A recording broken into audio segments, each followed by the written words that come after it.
ke negara tersebut, 60%-nya itu jadi kriminal, Bro Pak. Shalom Bapak Ibu dan Saudara-saudara yang dikasihi Tuhan Yesus Kristus. Penyesatan memang ada, tetapi cilakalah mereka yang membuat penyesatan itu.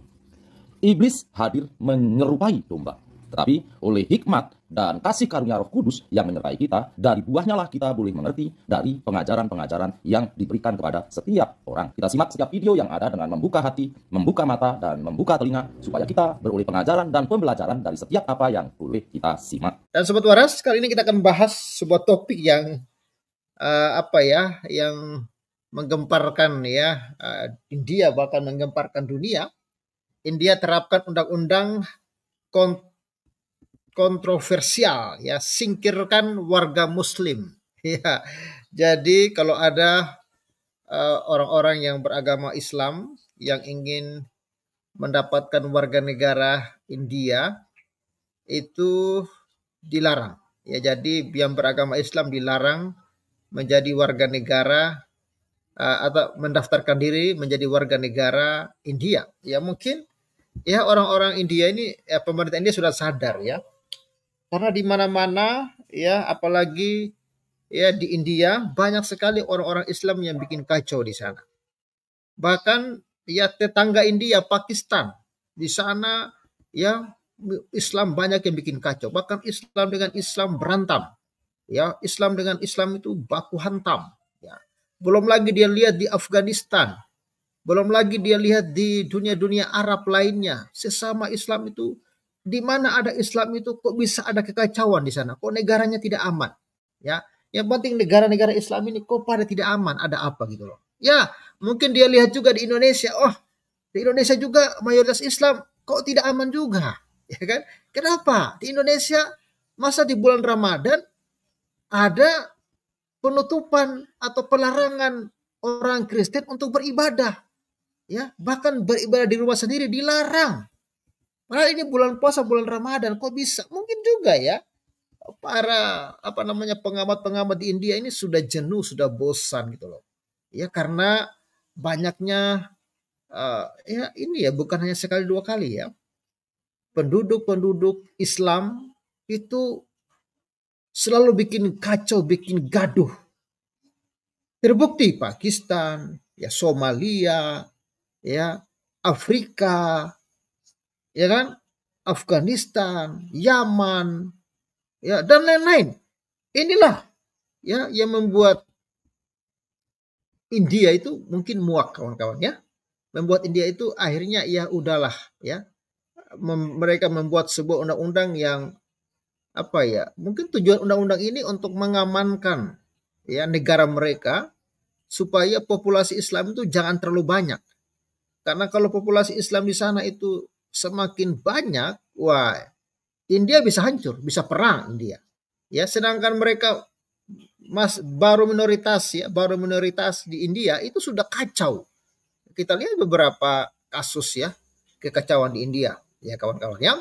Oke, sebelum kita bahas ini kawan-kawan, saya ucap terima kasih dulu ya kepada kawan-kawan semua yang memperhatikan Pavel, ya, yang mendukung Pavel, maksud saya. Puji Tuhan, Sobat Waras.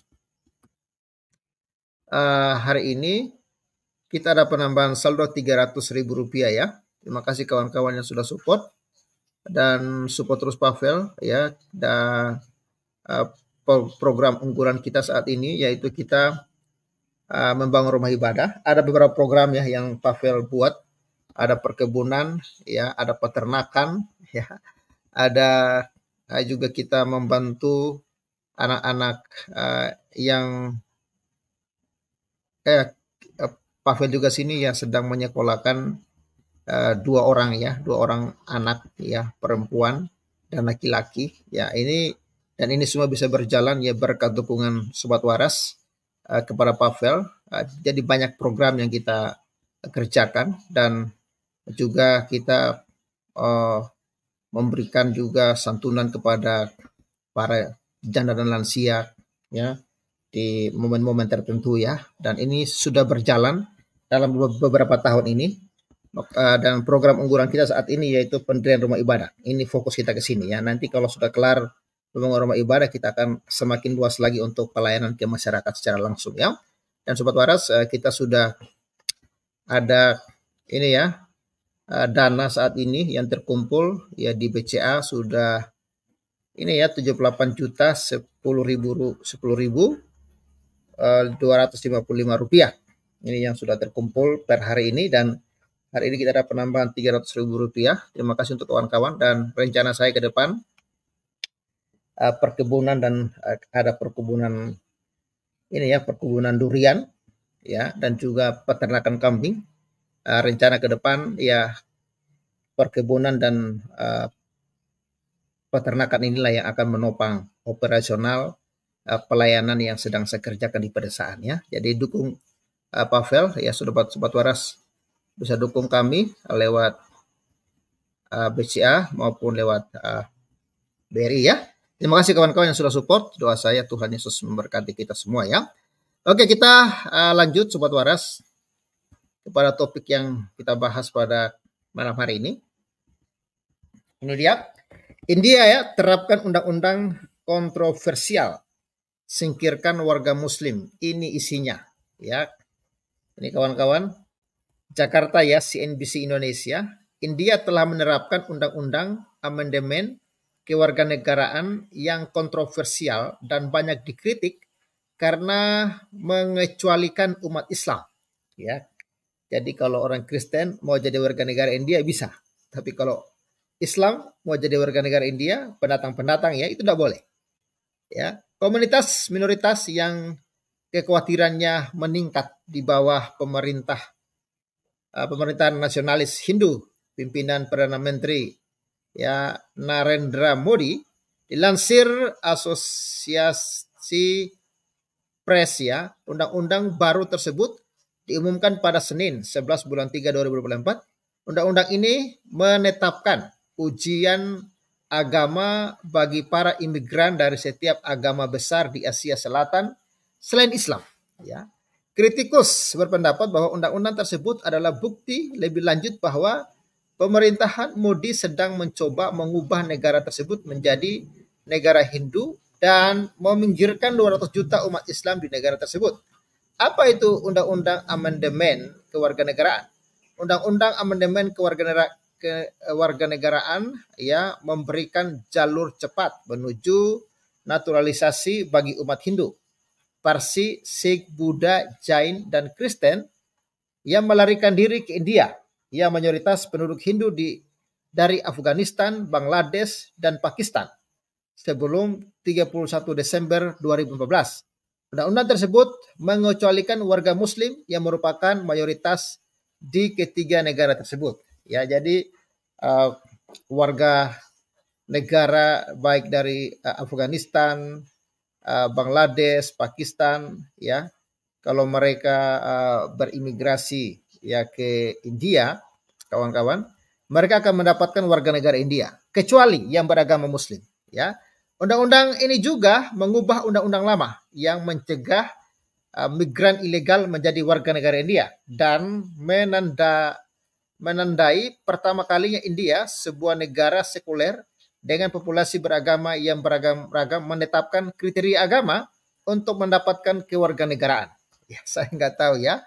India sangat ketat ya. Mereka sangat berhati-hati dengan Islam ya. Pemerintahan India mengatakan mereka yang memenuhi syarat dapat mengajukan permohonan kewarganegaraan India melalui portal online. Jadi kalau dia beragama Islam, dia tidak boleh ya mendaftar jadi warga negara India. Jadi imigran-imigran yang datang ke India, kalau dia ber-KTP atau beragama Islam, dia tidak boleh mendaftar menjadi warga negara India. Tetapi kalau yang non-Islam itu bisa, ya. Ini ya penetapan undang-undang tersebut telah menjadi salah satu janji penting dalam jajak pendapat Partai Bharatiya Janata yang dipimpin Modi menjelang pemilihan umum yang dijadwalkan akan diadakan pada bulan Mei. Pemerintahan Modi telah menepis anggapan bahwa undang-undang tersebut diskriminatif dan membelanya sebagai tindakan kemanusiaan. Mereka berpendapat bahwa undang-undang tersebut hanya dimaksudkan untuk memberikan kewarganegaraan kepada kelompok agama minoritas yang melarikan diri dari penganiayaan dan tidak akan digunakan terhadap warga negara India. Ya, ini mengapa kontroversial? Ya, ini katanya ini ya kontroversial. Undang-undang tersebut disetujui oleh Parlemen India 2019. Namun pemerintahan Modi menunda penerapan setelah protes mematikan terjadi di New Delhi dan tempat lain. Puluhan orang tewas selama bentrokan berhari-hari. Protes nasional pada 2019 menarik orang-orang dari semua agama yang mengatakan undang-undang tersebut melemahkan fondasi India sebagai negara sekuler. Umat Islam khususnya khawatir bahwa pemerintah dapat menggunakan undang-undang tersebut ya yang dikombinasikan dengan usulan pendaftaran warga negara untuk ya meminggirkan mereka.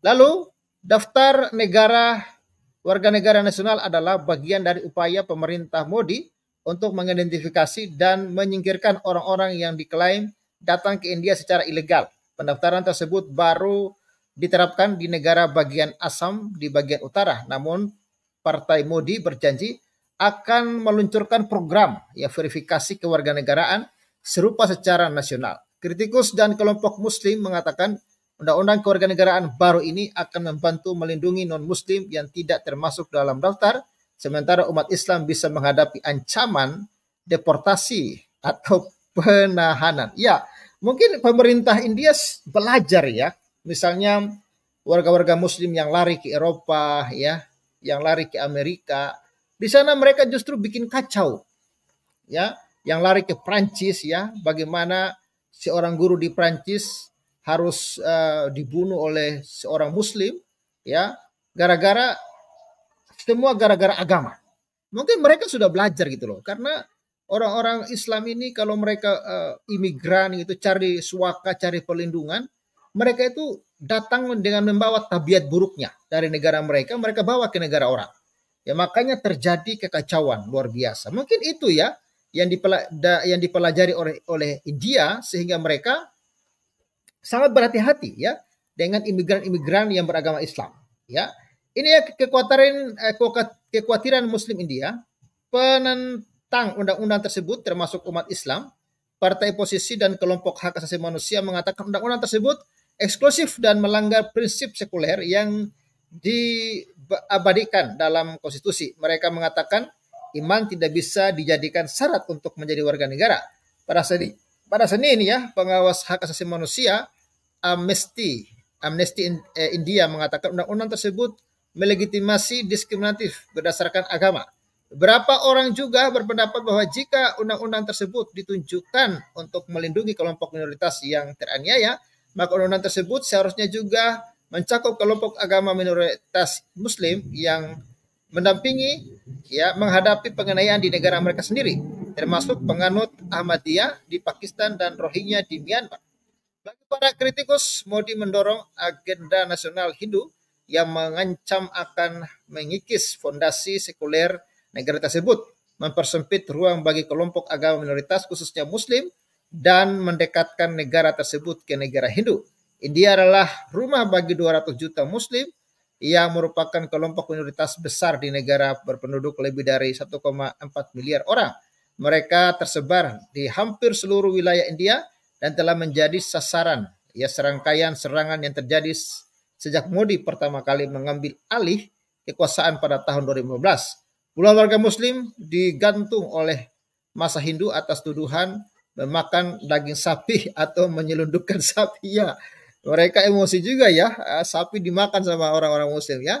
Ya hewan yang dianggap suci bagi umat Hindu. Bisnis-bisnis Muslim telah diboikot. Ya lingkungan sekitar mereka telah dibuldoser dan tempat-tempat ibadah dibakar. Beberapa seruan terbuka telah dibuat atas genosida yang mereka lakukan.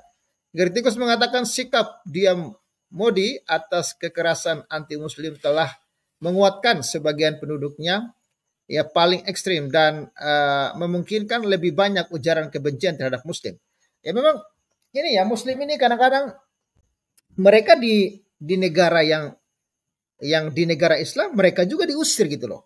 Ya, lalu mereka lari ke India. Ya. Sampai di India, ya India menerima mereka tapi mereka tidak boleh jadi warga negara India.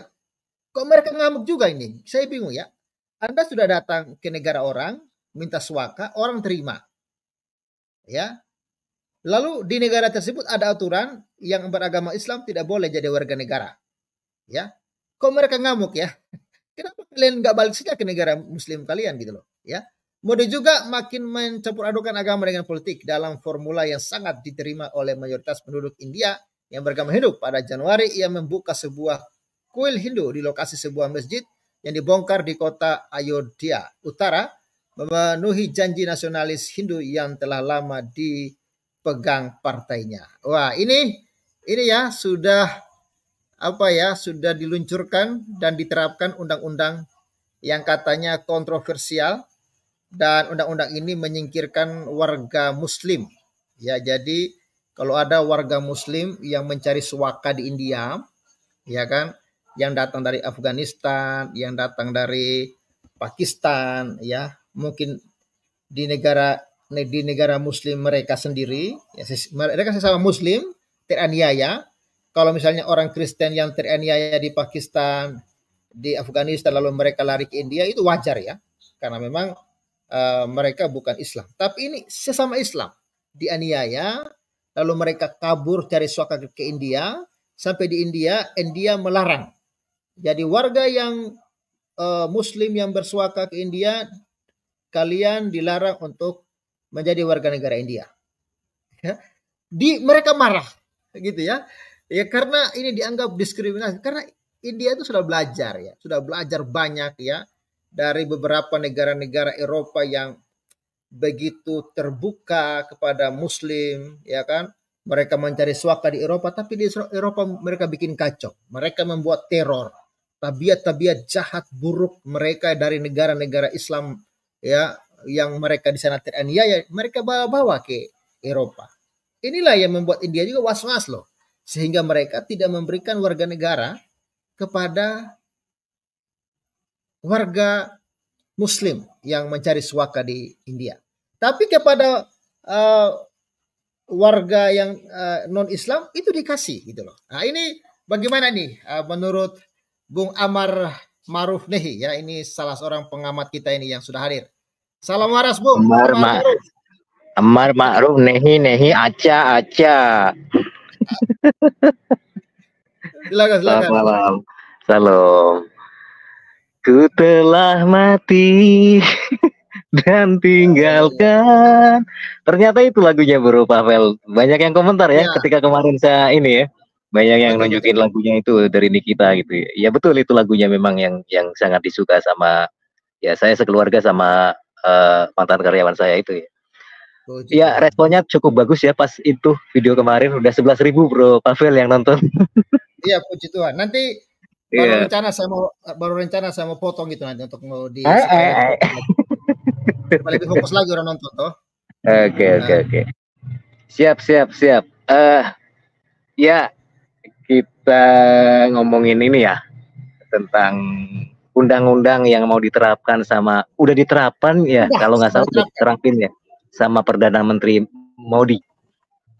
Perdana Menteri India. Cuman banyak yang protes sih, walaupun itu sebenarnya ya bagus untuk India. Kita nggak ngomentarin tentang Muslim di Indonesia gitu ya. Kita ngomentarin kejadian yang ada di India. Jadi disclaimer dulu Bro Pavel. Jadi biar ini kan jelas-jelas India ini Bos. Iya, jelas ini kejadiannya di India. Atau gini Bro, atau mungkin juga orang India ini sudah belajar di Indonesia itu mayoritas Islam, tapi kok bisa warga-warga Kristen di Indonesia itu banyak yang teraniaya. Mungkin mereka belajar juga. Bro, ya, jangan ngomongin Indonesia puasa, Bro. Jangan ngomongin Indonesia Bro. Iya, bahkan di bulan puasa gereja dilarang loh. Iya sih, cuma jangan ngomongin Indonesia Bro. Ntar Pak MUI marah Bro. Jadi apa yang terjadi di India kita ngomongin aja lah yang di India gitu ya. Ya itu faktanya bahwa di India sekarang ini sudah menerapkan sebuah undang-undang yang ya bukan mendiskriminasi mungkin ya maksudnya, tapi mencegah warga negaranya dari yang beragama Muslim yang pendatang gitu ya. Mungkin kalau warga negara yang sudah tinggal lama di India dan sudah menjadi warga negara tetap di India, mungkin yang Muslim juga tetap aja diakui sebagai warga negara India. Tapi untuk yang pendatang, mungkin yang dimaksud adalah pendatang atau refugees atau pengungsi lah atau apalah gitu ya, pencari suaka atau apa mungkin gitu ya yang dimaksud sama India ini, yang mana mereka mencari suaka ke negara India karena di tempatnya mereka berasal terjadi konflik. Nah, biasanya dari negara-negara yang berasal dari negara konflik, ketika masuk ke negara orang di negara yang damai, justru mereka bikin konflik gitu loh. Jadi makanya ini buat para imigran atau buat para refugees yang datang masuk ke India, kenapa mereka dilarang untuk menjadi warga negara India? Ya supaya kalian itu ya introspeksi gitulah ya. Ya saya ngomong sama siapa ya? Emang orang India bisa dengerin bahasa kita? Tapi maksudnya kan gini Bro Pavel, kita ya sekedar bersuara, walaupun mungkin kalau orang India dengerin, ini maksudnya India yang Muslim gitu ya, yang mau masuk ke India lah, atau para imigran yang mau masuk ke India gitu. Kan kita ngomongin yang di Indonesia Bro Pavel, jadi iya maksudnya yang di India gitu lah ya, tahu kan? Maksudnya gitu. Jadi makanya saya namanya juga Amar Ma'ruf Nahi Nahi kan, karena temanya India. Tenang aja Bro Pavel, ini cuma sementara aja saya pakai nama kayak begini, kebetulan lagi ngomongin India kan. Iya, betul tadi pendapat Bro Pavel, India ini sudah banyak belajar dari negara-negara Eropa yang menerima kedatangan dari imigran-imigran yang dari Timur Tengah, yang ternyata mereka setelah masuk ke negara diterima dengan baik oleh penduduk dan bahkan banyak yang sudah menjadi warga negara tetap di sana, tapi ternyata banyak yang menjadi kriminal gitu ya, terutama yang di UK gitu ya. Hampir tiap hari kejadian selalu ada saja di UK gitu ya. Mereka para perusuh ini, bahkan sempat ada ya yang dimana itu, yang sampai ada perempuan yang diperkosa rame-rame sama kelompok ini ya, kelompok imigran dari Maroko gitu Bro. Dan itu divideoin lagi ya. Dan itu mereka merasa tidak bersalah dengan melakukan seperti itu, karena dianggapnya kalau melakukan sama orang kafir gak apa-apa gitu. Ini saya ngomongin yang terjadi di luar negeri gitu ya. Nggak tahu ini pemahaman kayak apa gitu. Ya mudah-mudahan yang di Indonesia nggak menerapkan yang kayak begitu. Bisa kacau kalau semuanya menerapkan yang kayak begitu. Ya terus menjarah ke toko-toko gitu ya. Dan saya dengar di mana ya, di Swedia apa di mana, cuman saya lupa negaranya mana, tapi yang jelas di Eropa Bro Pavel, itu dari seluruh jumlah imigran yang masuk ke negara tersebut, 60%-nya itu jadi kriminal Bro Pavel. Menjadi kriminal 60%, berarti lebih dari separuh dong Bro. Lebih dari separuh imigran yang datang dari Timur Tengah itu di negara itu jadi kriminal, pelaku kriminal, dan 40%-nya anak-anak gitu Bro. Padahal mereka di sana sudah diperlakukan dengan baik, dikasih makan gitu ya. Cuman kan memang karena imigran gelap belum dikasih kewarganegaraan, karena ya kan nggak semudah itu menjadi warga negara asing di negara orang gitu kan. Ya apalagi mereka imigran gelap gitu ya. Kalau nggak salah Swedia apa di Denmark ya? Kalau nggak salah Denmark kalau nggak salah ya. Pokoknya di Eropa lah. Itu ada, saya pernah baca dan pernah juga ada videonya di situ, dan seperti itu kejadiannya. Jadi makanya kalau India belajar banyak dari Eropa itu betul Bro Pavel. Apalagi India ini kan sekutu, maksudnya sahabat dekatnya Israel juga kan. Israel saat ini sedang menghadapi Hamas yang merupakan organisasi teroris yang sudah sekian lama sedang mencoba di bumi hanguskan oleh Israel, dan India tahu persis bagaimana kesulitan Israel menghadapi orang-orang seperti pasukan Hamas ini. Dan beruntungnya orang ketiga ya, Marwan Isa itu udah dieliminate sama Israel gitu ya. Oh kalau nggak salah Bro Pavel juga sempat ini ya menayangkan ini beritanya gitu ya. Ya. Terus kemarin sore Bro Pavel, sayang sekali saya nggak sempat masuk tuh. Bro Rocky lawan Mama. Kabur dia. Nggak tahan dia. Saya nggak bisa masuk karena pada saat itu pas live-nya saya nggak bisa ini, nggak tahu gitu. Halo, loh. Bro?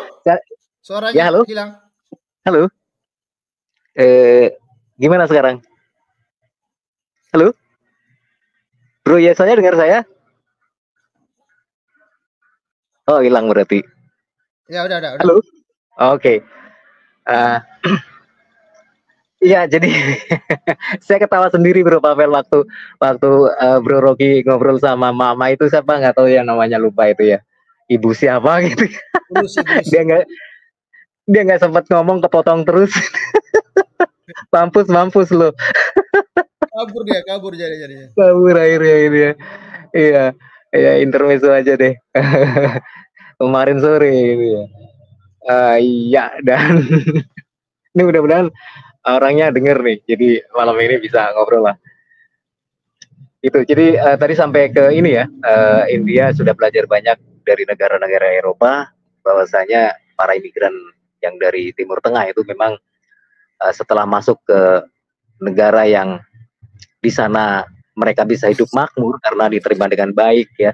Kan pada awalnya juga ketika mereka masuk ke kawasan Eropa itu warga negara Eropa juga menyambut dengan baik ya Bro Pavel, bahkan banyak yang ngasih sepatu baru, baju baru, makanan enak-enak gitu ditawarin, welcome welcome refugees gitu ya. Jadi mereka seperti apa ya, kayak menyambut saudaranya sendiri, tapi apa yang mereka dapatkan akhirnya sekarang mereka merasa ditusuk dari belakang kan, nggak cuma ditusuk dari belakang tapi memang bukan sekedar istilah ini yang dimaksud ditusuk dari belakang. Mereka banyak kok pelaku kriminal yang menusuk benar-benar dari belakang pakai pisau lagi gitu ya. Polisi bahkan ditusuk di UK gitu ya. Saya nggak habis pikir ya kalau mereka berpikiran seperti itu, mungkin karena menganggap mereka itu adalah warga-warga kafir gitu ya, orang-orang kafir walaupun mereka tinggal di negara kafir. Jadi mereka sengaja memang menguasai UK untuk menguasai negaranya. Jadi ya banyak dikeluhkan oleh warga negara asli dari UK Bro. Jadi mereka merasa resah. Tapi ya itu Perdana Menterinya Rishi Sunak gitu ya, yang itu juga keturunan India itu Bro Pavel. Perdana Menterinya UK kan, itu juga keturunan India tuh. Makanya Modi juga akhirnya antisipasi lah gitu, jangan sampai seperti Rishi Sunak kali ya. Melonggarkan kebijakan terhadap refugees yang datang dari Timur Tengah. Dan ini India juga ini kan pernah mengalami perpecahan ketika dulu sebelum Pakistan sama Bangladesh ini memisahkan diri dari India, kan dulunya masih satu bagian wilayah dari India ya. Tapi karena ada pemberontakan dari kaum Onoh itu ya akhirnya mereka memisahkan diri. Jadi India terpecah menjadi 3 kan, Bangladesh, Pakistan dan India sendiri gitu. Dan India sekarang sudah berganti nama menjadi Barat gitu ya. Kayaknya kok mengingatkan pada bukan Pakistan bro, Nepal. Oh Nepal ya. Sorry kalau saya salah. Tapi bener kok kalau nggak salah Pakistan itu dulunya bagian dari India yang memisahkan diri karena bukan bro. Bukan. Ya udah, bukan Pakistan itu jajahan Ottoman, tapi India dengan Bangla dengan Nepal itu ada India. Oh gitu ya. Maka dari itulah Bangladesh itu oleh karena jajahan daripada Pakistan itu bukan hanya jajahan itu adalah pelupusan umat di Bangladesh itu hampir 1.600.000 orang di Bangladesh itu mati bro. Oh iya. Bangla itu asal muasalnya itu Hindu, tidak ada satupun Islam ya. Dan sekarang jadi tapi kenapa Nepal itu masih Hindu? Karena Nepal itu adalah tanah jajahan Inggris dan juga karena Nepal juga itu adalah banyak orang Inggris kebanyakan dulu. Itu kalau kita lihat Nepal itu adalah askar Gurkha. Itulah sejarahnya. Gurkha itu adalah askar Nepal yang menjadi bekerja dengan Inggris gitu Pak. Oke. Oh ya, terima kasih Bro Yesaya ya sudah diluruskan tadi apa yang sudah saya sampaikan ya. Sorry kalau seandainya saya salah dalam menyampaikan gitu ya, karena salah itu biasa Bro. Ya biasa lah ya, namanya orang gitu ya, banyak khilaf dan salah gitu ya Bro ya. Ya itu tadi. Jadi India mungkin belajar juga dari sejarahnya pada masa lampau ketika mereka dulunya itu antara India, Nepal dan Bangladesh itu satu bagian wilayah dari India, tapi kemudian mereka terpecah gitu ya. Dan India juga kalau misalkan mau melihat bagaimana negara tetangganya seperti Pakistan dan Afghanistan, itu juga bisa meneropong dari dekat bagaimana kejadian-kejadian di Pakistan, kayak kemarin perempuan hanya pakai baju yang bertuliskan tulisan Arab padahal itu sebuah modis yang tidak ada kaitannya dengan Al-Quran saja, itu dia mau dibunuh rame-rame sama orang-orang di pasar, mau dibakar hidup-hidup gitu ya, tanpa pengetahuan yang pasti bahwa itu huruf Al-Quran atau bukan, atau ayat Quran apa bukan. Ya mereka kan juga sepertinya walaupun mereka mayoritas Islam gitu ya, tapi ternyata mereka tidak mengerti betul tulisan Arab gitu ya, huruf Arab gitu ya. Itu namanya buta Tulisan huruf, bajunya itu mengutip dari ayat-ayat Al-Quran, tapi ternyata kan bukan gitu ya. Iya, sutrun itu namanya. Jadi asal aja gitu ya. Ya beruntungnya masih bisa diselamatkan, dan saya acungi jempol pada polisi wanita yang ada di Pakistan itu ya. Keren itu ya. Nggak pakai jilbab itu polisinya ya. Padahal polisi Pakistan ya, polisi Pakistan yang notabene kita tahu itu negara Islam. Beda dengan di Indonesia, banyak poluan pakai jilbab. Ya nggak kelihatan Srikandinya lah, masa Srikandi pakai iya maksudnya Srikandi atau bidadari, bro. Hati-hati nanti seperti Arya Wadakarna oh iya nanti. Iya. Kamu tahu kan? Tapi saya bukan. Iya, saya bukan anggota DPD. Jadi. Iya. Nggak bakalan lah. Wani Piro udah tahu Tuhan Yesus itu Tuhan kan gitu. Enggak, maksudnya kita nggak menyinggung siapa-siapa kok. Maksudnya saya melihat polisi Pakistan itu yang perempuan itu ya, polisi wanita itu ya, nggak pakai jilbab walaupun dia itu polisi di negara Islam gitu ya. Tapi ternyata kan gitu ya, namanya pakaian itu kan pilihan, jadi bukan suatu kewajiban gitu. Jadi ya cuman yang kita lihat di negara kita kan ya polisinya, tentaranya yang perempuan itu ya terserah mereka lah, itu hak mereka gitu kan. Mereka juga muslimah juga yang menerapkan agamanya gitu ya, patuh dengan aturan agamanya ya. Ya bagus sih, cantik kok Bro Pavel. Saya nggak nyelek-nyelekin kok. Siap. Iya. Oh ya, Bro saya mungkin sudah mau coba berkomentar gitu ya. Saya juga mau ini ambil charger dulu Bro Pavel ini. Ambil aja dulu bro. Buka puasa lagi. Ya salam bro Wani Piro dengan bro Pavel ya. Lama tidak bersua bro ya. Apa kabar bro Pavel? Sehat ya? Puji Tuhan baik. Saya doakan juga bro Pavel dengan keluarga sehat selalu dikasihi Tuhan dan dipenuhi berkat yang secukupnya untuk Anda kan, dan juga yang di sekeliling Anda juga. Nah, Bro Pavel, kalau saya lihat ya, ini menandakan sebuah dunia tidak mau digombalin lagi, bro. Dengan kata-kata rahmatan lil alamin, dengan kata-kata damai, ajaran damai, itu tidak. Manusia sudah tahu, dan world is know about you, gitu. Nah, dan kalau boleh saya katakan tadi, itu bukan di Denmark, Bro Wani Piro, itu di Belanda, di Netherlands itu. Dan itu adalah imigran, kebanyakan imigrannya itu Pakistan, ya. Pakistan, karena Pakistan itu dijajah oleh masa Taliban, itu menjadi sebuah menjadi imigran, dan juga Pakistan dengan Afghanistan.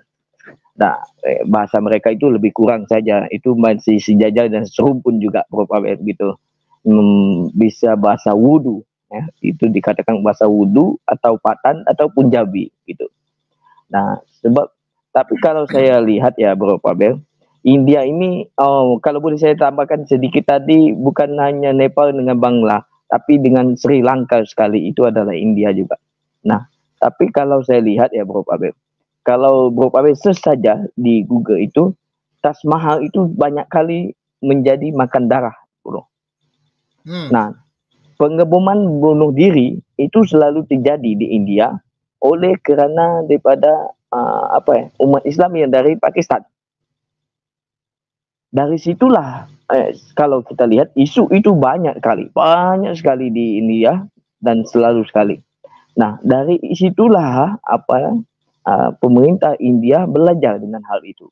Kerana bukan hanya satu kali, sudah bertahun-tahun kes bom bunuh diri kerana mendapatkan surga. Itu salah satu isunya. Dan salah kedua isunya, India dengan Pakistan itu sudah tidak sehaluan kerana di Pakistan itu ada umat Hindu yang teraniaya di Pakistan. Banyak yang dibunuh. Termasuk juga umat Kristen di Pakistan juga, bro.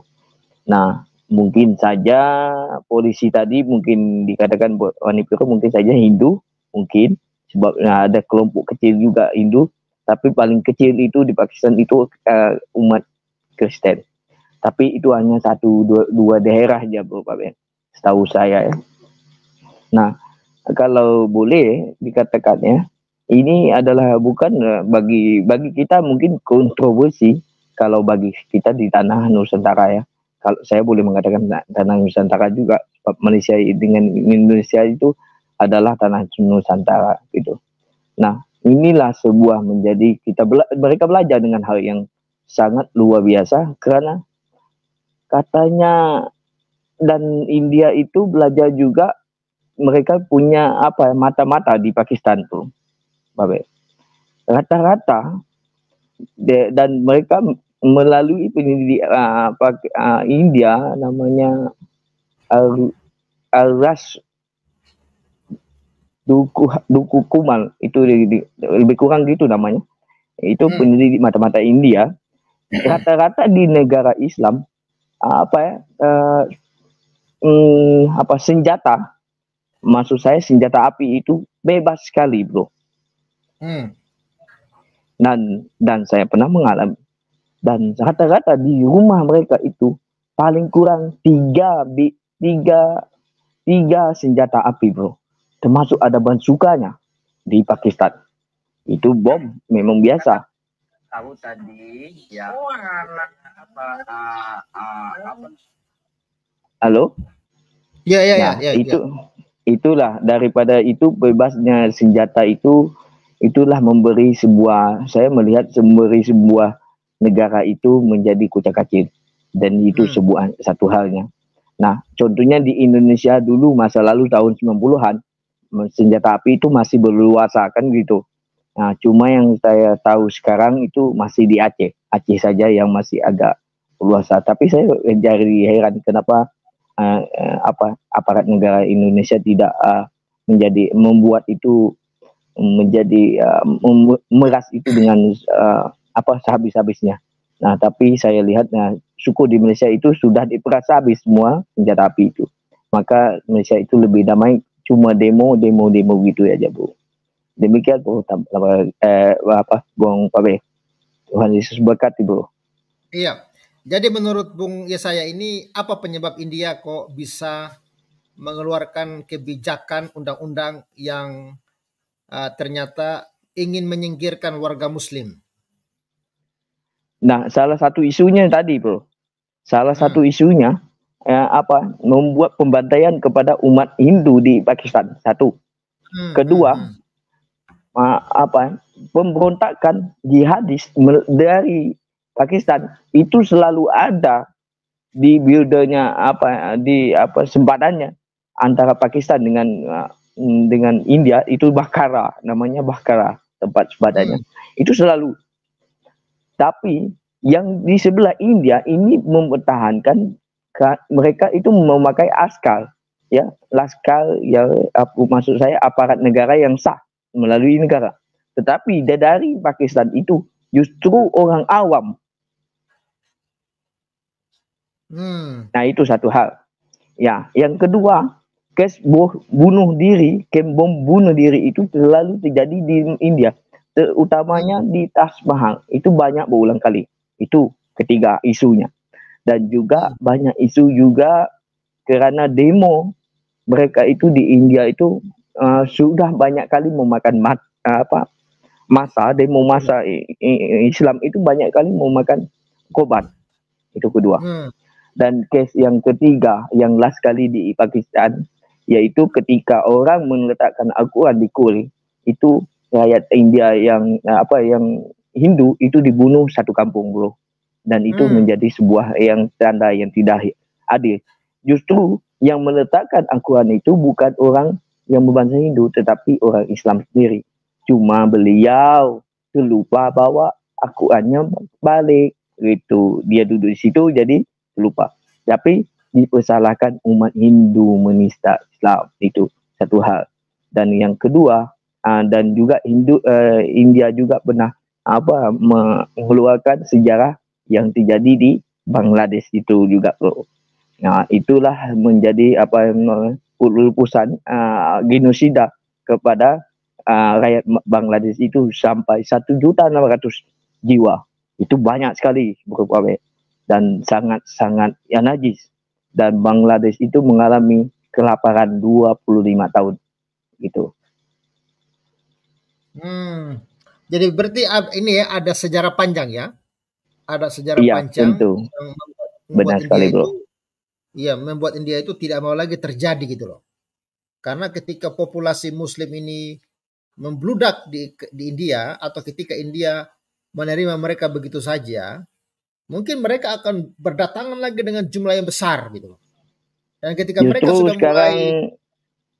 sekarang Bro Pabel, kalau boleh saya tambahkan, justru sekarang dakwah-dakwah di masjid di seluruh India, di contohnya Kerala, Mumbai, dan juga makanan Natal itu banyak dipantau, gitu, bro. Ya. Wah, ini sumber informasi penting nih, Bro Pavel, dari Bro Yesaya ini. Kayaknya Bro Yesaya, kalau dari pengamatan saya mungkin beliau ini warga keturunan India juga ya, yang tinggal di Malaysia gitu ya. Betul, Bro ya? Enggak. Saya itu saya temannya banyak orang India, dan juga banyak penginji orang Malaysia itu banyak di India. Nah, ya salah satunya itu Calvary Church, bro. Nah, dan satu sumbernya, dan juga kedua sumbernya itu pada David Schneider. Nah, dan ketiga itu sumbernya daripada channel India, dan juga kepada penindasan Kristen juga di India. Itu kalau boleh nanti lain kali boleh juga tampilkan penindasan Kristenan di India itu sangat berluasa juga, bro. Iya, kita juga sering dengar gitu, bro, tentang bagaimana ya nggak cuma ini ya. Memang sih kita agak gimana ya kalau mendengar isu-isu yang dari India itu, memang Kristen juga ditindas juga sih. Betul. jadi ya kita mau bagaimana? Cuman kan dari umat Kristen sendiri tidak pernah melakukan kerusuhan di India ya.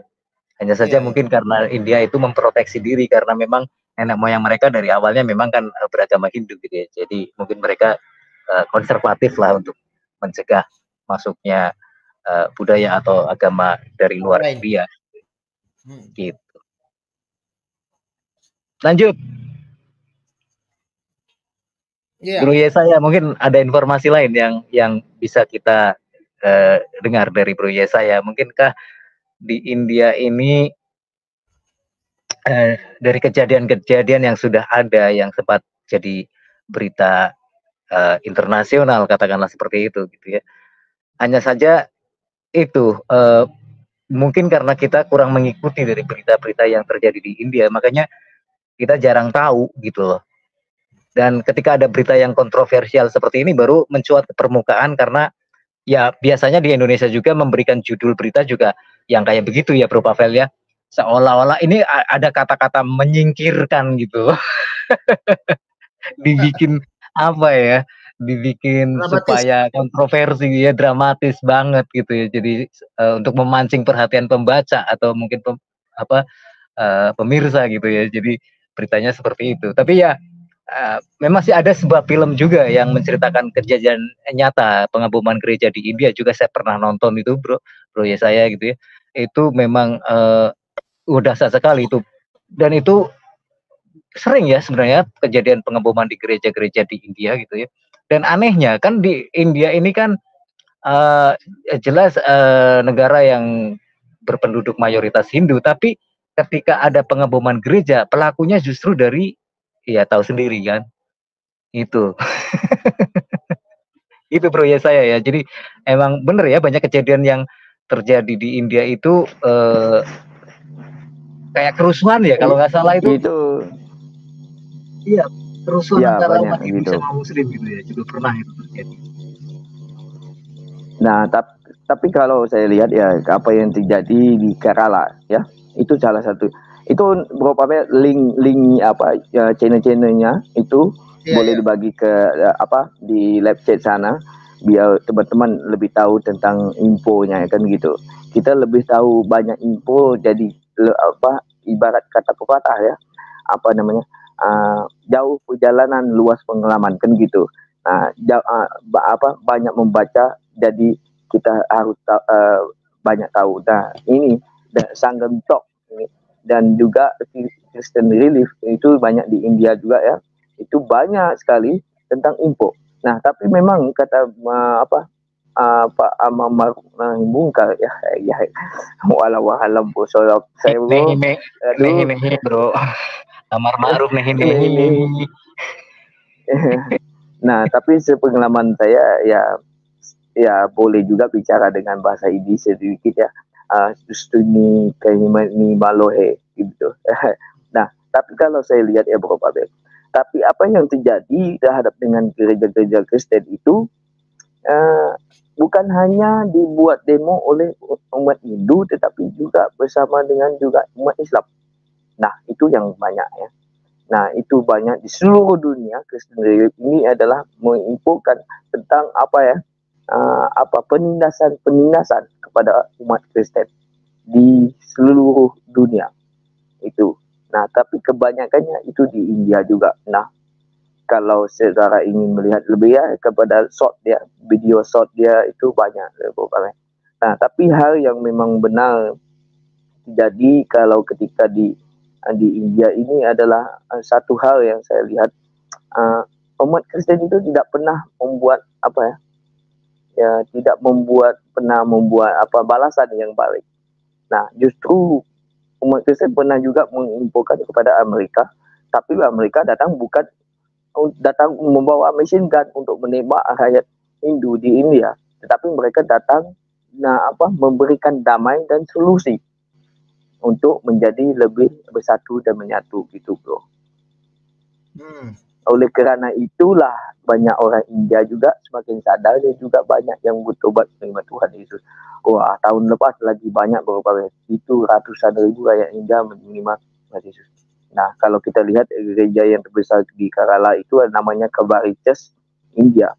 Itu saya melihat gereja itu didirikan bukan hanyalah sebuah tempat ibadah, tetapi membuatkan sebuah gereja itu menjadi satu kesatuan keluarga kerajaan surga gitu bro. Ya, dan memang di India itu ada ya gereja paling besar itu ya. Yang saya pernah informasi itu per tahun atau per bulan itu katanya 3.000 jiwa loh bertobat. Benar. Iya, per bulan atau per tahun ya 3.000 jiwa katanya bertobat di India. Per bulan, per bulan itu. Oh, per bulan ya. Ya, bahkan gereja tersebut itu semakin terus dia hampir satu daerah itu sudah menjadi tanah hak milik gereja bro.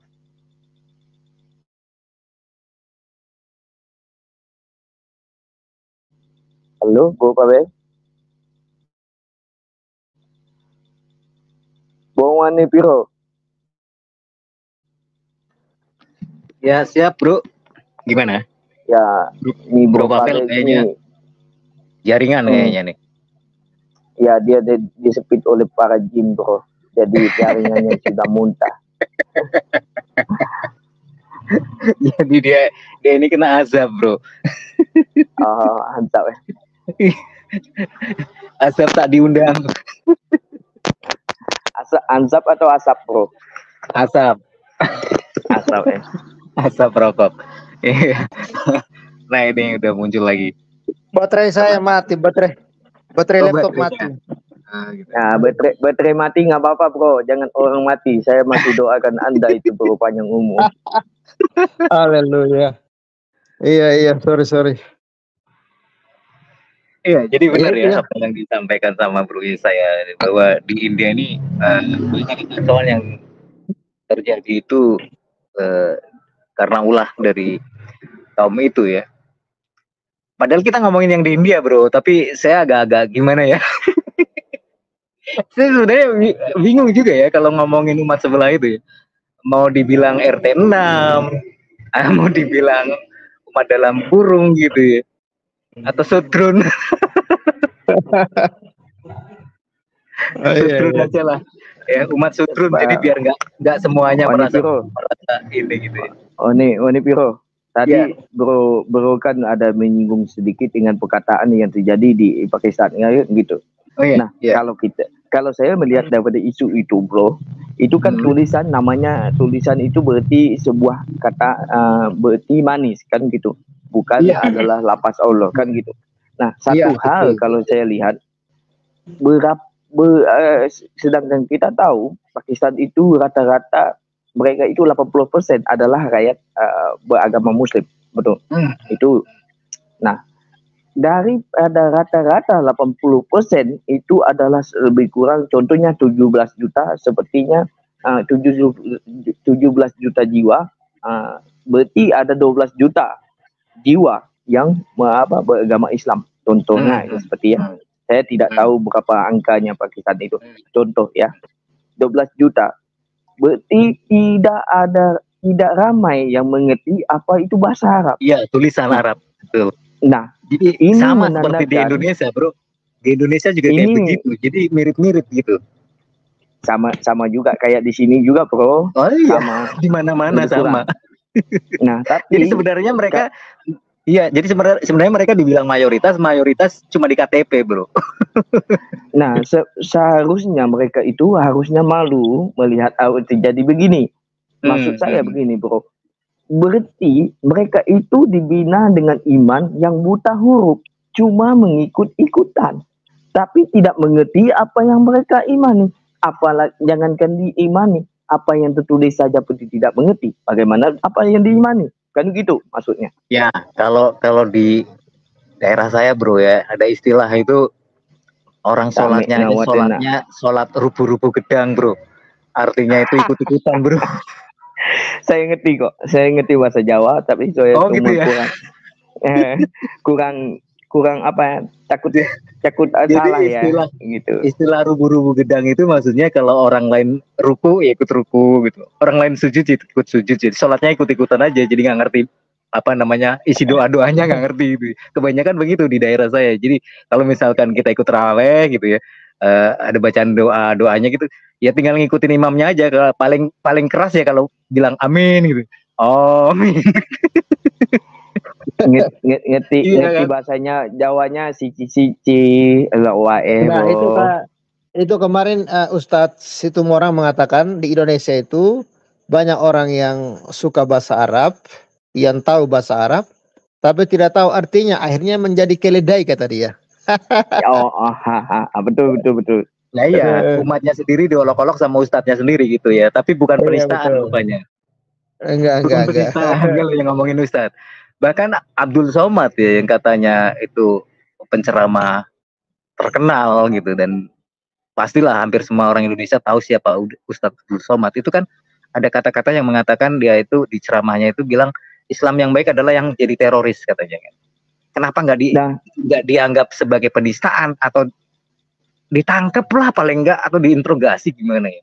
Ini kan memprovokasi masyarakat gitu. Dikenakan undang-undang lah maksudnya kan. Iya, paling tidak kalau berkenaan tentang Ustadz Abdul Somad Bro Amam Barub, itu beliau sudah dilarang Mas, apalagi di Singapura ya, itu kita tahulah masa dia ingin pergi jalan-jalan itu kan. Masih dipelihara Pak, di Indonesia masih dipelihara gitu. Jadi masih banyak di Malaysia juga dilarang juga sekarang Bro dia.